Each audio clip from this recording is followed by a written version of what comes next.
How's it going, guys? Strife here, and today we are doing the walkthrough for Arah Path 1. So the first thing I'm going to do is I'm going to come up to these two mobs and pull them with my focus. What this is going to allow us to do is actually run around along this wall here after the cutscene. And we actually won't take any aggro from these first two mobs, which means we'll get some extra time out of combat, which lets you run faster. So after that cutscene, this door is going to open. We're just going to group up here and then run through to the first boss of this path. There's really not too much. This is a pretty easy run. You're just going to want to run to the middle here and then stay like in the middle because there is a group of 3 risen on the left side, so you don't want to get too close. Then we're going to run up to this little symbol and get a cutscene, which will spawn the first boss, as you can see on the minimap. Here you want to stick to the left now because there's risen on the right. Once we get through this little cave area, a few spiders are going to spawn. They're all just normal mobs. So what we do is we run up to this turret. You see I cast my feedback to reflect the projectiles, and then I cast the temporal curtain to reflect some more, and we just burn down the spiders and those turrets really quickly. So as far as this boss goes, you actually pretty much need to range him the whole time. You can kind of burst in and melee sometimes, but as you can see, his only move is a 3 jump attack. Each jump knocks you back unless you have stability, and it also does quite a bit of damage. Without protection, it's going to do, there you saw I got hit once, so it does like 1/3 of my health per hit. So you're not going to be able to stand and melee him very long. So here we're just using cripples and roots to just range him down pretty quickly. And when you get a little bit further back, we're actually going to go around him. The reason being, there's that cave on the left that we didn't run through when we spawned the NPC to start the video. That cave is going to spawn spiders as well. So if you get too close, we're going to get a bunch of spider ads. You can see there in the background. You don't want to run on that path. So we just switch positions now and kiting him back the other way.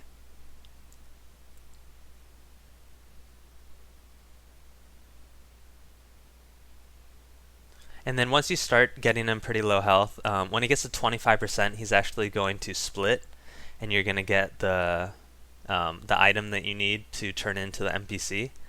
So you want to start kiting him back towards the NPC because it's going to make running the orb to him a bit easier. It's similar to like the orb on Path 2 in the gorilla section, except it's not going to do damage. You are going to be in combat though, so whoever's carrying it is going to run slower. Or not just in combat, but it actually makes you slower. So there our warrior is going to grab the orb, and we're going to come over here. Once he brings the orb to the NPC, a chest is going to spawn. And then we're just going to run back the other way. You can see it's split into 2 oozes now, the boss did. You're just going to ignore them, you don't need to kill them. And we're going to run by. So with a Mesmer and temporal curtain, you can see we can just stealth and release aggro and just get up to this next part. So here is probably the hardest running section in this path. We're going to run straight to the second boss. So here we're just going to group up, get our swiftness on, and run. There's going to be a group of risen here, and then you want to stay to the left now because some ooze are going to spawn on the right. And then here we're just going to run through. These drakes are pretty easy. They just spawn some poison clouds, but if you're constantly running, you're not going to get hit by it. The reason we want to group up though is right here a bunch of ooze are going to spawn. If you have someone that's left behind, it's going to be extremely hard for them to run through because the ooze put conditions on them, including cripple. And then here again we're just going to run up to that symbol to spawn the NPC, which will activate the next boss sequence. In the meantime, we're just going to run all the way down to the end of this path. Everything will leash at this rock up here. So this will again prevent you from fighting anything and quickly speed running this section. So you'll see all these drakes will leash over here. And then it looks like the NPC aggroed all these champions, which are the next boss. Just let her die, and then they'll de-aggro. These mobs are all yellow, meaning they're not aggro unless you hit them. Okay, so as far as this boss goes, it's a straight up DPS burst boss. What's going to happen is when you're in the light area, the area on the floor that shows like light coming down, you're going to be able to damage the all these champions, but in the meantime you're also going to take damage. So you'll see I'll start getting this little like debuff thing on my bar that looks like a radioactive symbol.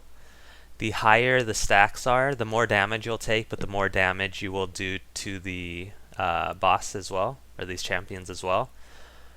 So with our group, we can just stay in the light the whole time until that group dies, and then you can go back in the darkness to reset your stacks of debuff.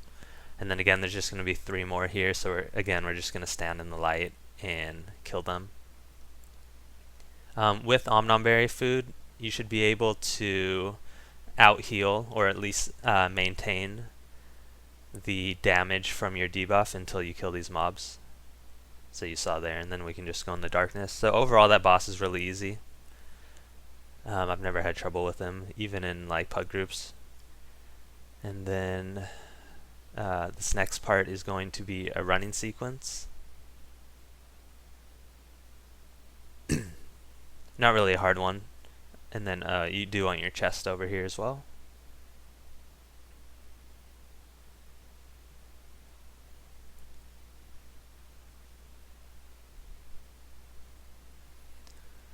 Alright, so again, you want to group up when you run. There's going to be some spiders that fall from the ceiling, and then another detonator over here like in path 2, which is going to blow up all the risen on our path. So you just want to group up so someone doesn't get stuck behind and get hit by all the spiders and crippled. And then this part is exactly the same as path 2. We are now on the same path. I think that's the same detonator as well. So again, you're just going to hang towards the bottom or the left at this split. And we're going to run a little bit past the boss that we fought in path 2 into the cave, and this is where the next boss is for this path. This next boss is pretty easy as well. The whole mechanic with him is you're going to have 4 people stand on like tar spouts, which will make the boss come out of the ground. Then you do want to put burning on him. If you don't have burning on him, he casts like this tar move which immobilizes and it basically stuns one person. And it's not a condition, so you can't remove it. I think it's just time based. If you don't have a lot of burning, like we just make our warrior equip a bow, and then we have our guardian. If you don't, over by the NPC over there, there's actually a bottle of whiskey which will apply burning. So if you have no classes that can apply burning, you want someone to pick that up and use that. But as you can see, 4 people stood on the tar spouts. This legendary spawned, and then we actually didn't have burning on him immediately, so one of our warriors over here got hit by the tar. So you can see he's black and he's just like stuck there. He's going to go down and we're going to have to get him back up, and then he'll be able to move again. But while he has burning, he doesn't do that move. So really the only thing you need for this boss is projectile reflection. You can see he casts little like fireballs, and then the tars that spawn around him are all projectile based. So if you have feedback and wall of reflection and like your focus, you're not really going to take much damage. So again, have everyone run back to their tar spouts. They're all in the same position always. And then when he comes back up, this time we'll use time warp and like our walls, and I'll use feedback after this wall goes down.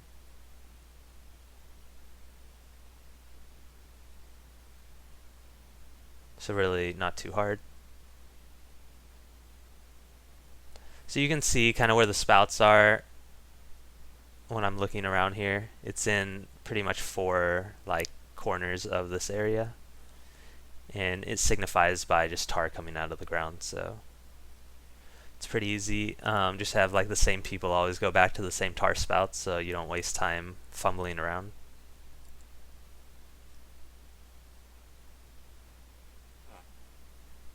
and then we will just burst them down.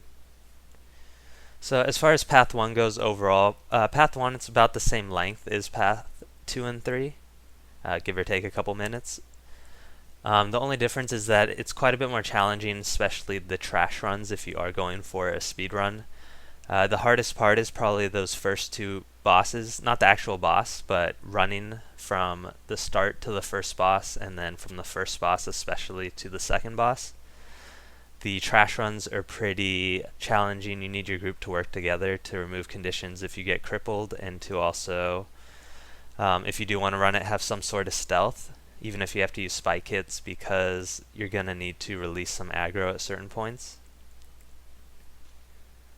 But if you do have that and you have an organized group, then path 1 is actually pretty quick as well. So next up, if you're familiar again with path 2, you'll know that we'll be coming up to GL after we kill these Risen.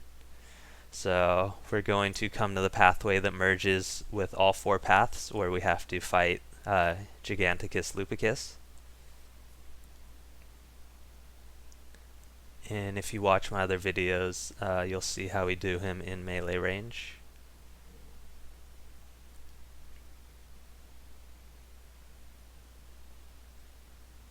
So again, coming up, you want, and switch back to my greatsword.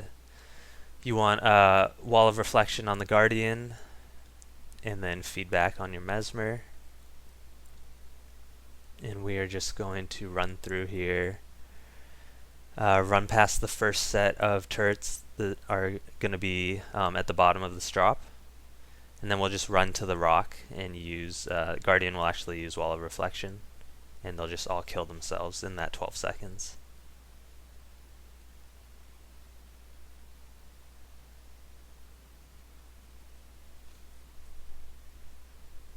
And then again, just run to this corner, pull the abominations, and just kill them over here.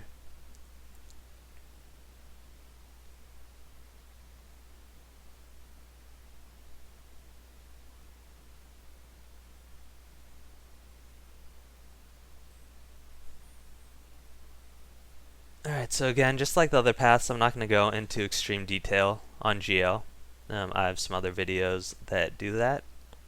But for Mesmer, you want Mantra of Concentration for stability to get out of phase 3 bubble, and then Blink is another option, so I keep that on my bar. And then of course feedback is going to make phase 2 a lot easier and do damage to him in phase 3 when he does his rapid fire attack.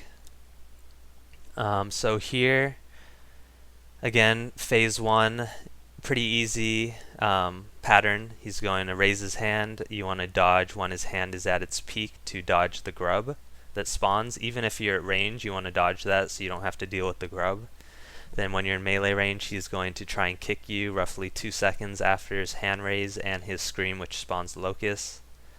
He doesn't always do the kick after the hand raise, but I usually just dodge anyway. Or like on my Mesmer, use Blurred Frenzy, just because you have enough stamina to do it, or endurance rather. So again, following that pattern, we got into phase 2 really quickly with everyone in melee. A grub is going to spawn on one party member. We're just going to run back here, have the Guardian put the wall up, kill the grub, and stay there while he does his AoE. From here, we're going to try and bait him out of that wall. So here he's going to do a shadow step, just dodge behind him. Or maybe not. It looks like he got bugged into the wall somehow. So this time he's going to shadow step. We are going to get our party member up real quick. This is where feedback comes in handy. We're all going to stay in melee range. The only other attack besides his AoE you need to watch out for is this swipe right here. Has a huge wind up. But when he does his AoE, I'm going to feedback in time warp. We're just going to stand in the middle of the feedback bubble, which prevents all his projectiles, and then burn him down really quickly into phase 3. So here at the beginning of phase 3, he just throws out some slower AoE bubble or AoE projectiles, and then we're going to get into melee range. So there's that bubble which you want stability for. And then his second attack is this life leech thing where he sends out a plague. and he targets only one person, so the person that is targeted needs to double dodge to prevent taking damage. Then you saw he lifts up into the air, you just want to run out of the red circle. And then his final attack, when he does it, he's going to rapid fire projectiles right here. I'm going to put down feedback, and you saw it did a bunch of 5k hits to him by reflecting the projectiles back. So overall, it's not too hard in melee once you learn his 4 moves. It is harder to learn in phase 3 than 1 and 2.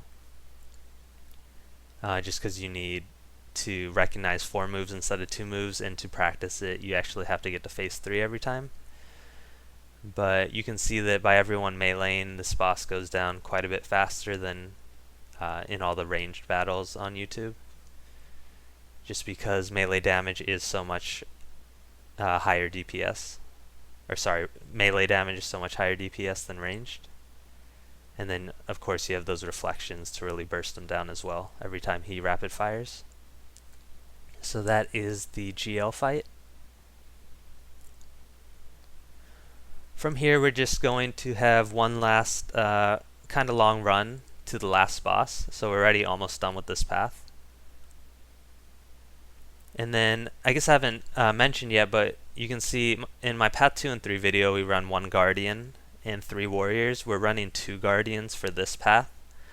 The reason being is for the last boss, you can actually full melee DPS him down with 2 Guardians and not having to pick up any crystals to reflect his projectiles, because we'll have 100% uptime on reflection.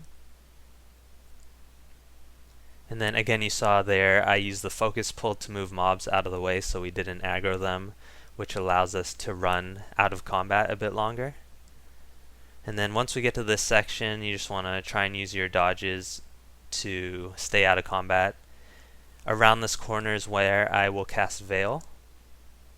This will release all of the aggro behind us and allow us to get out of combat, which again allows us to run faster for this next section. And again, you want to utilize your focus pull to move mobs out of the way and behind you guys while you run. So after that first section, after you get by the Risen, this is a pretty easy run overall. There's going to be some spiders here that you want to manage if someone does fall behind. There is a boss named Korga that spawns as well. It's a big gorilla, and he will charge you and summon these undead gorilla that are on the ground right now. You can actually just run by him, so we end up not fighting him, but if you did fight him, you can range him down. You can also actually get him stuck behind a rock so he doesn't summon any of his adds. And then, okay, so normally this room has 2 crystals in it. They respawn. You can see one right ahead of me here. So normally you would want to pick them up if you have no reflection at all from your classes or your group composition. But since we have 2 guardians, we ignore them. So you would want to pick them up and then wait until they respawn. You could either stealth or you could just run until those spiders leash and then go back and pick them up. In this room, some projectiles fall from the ceiling. You just don't want to run directly behind someone, or else you're going to get hit by all the projectiles chasing them. But overall, it's a pretty easy run through that. And then we're going to get to this boss room. So as far as this boss goes, his main mechanic is he's going to throw out slow-moving projectiles. They one-shot you, do a ton of damage. If you're holding one of those reflecting crystals, it's going to reflect the projectile back at him, which is usually why you want about 4 of them. After a certain number of reflections, the crystal is going to break, so you're not going to have it, the crystal anymore.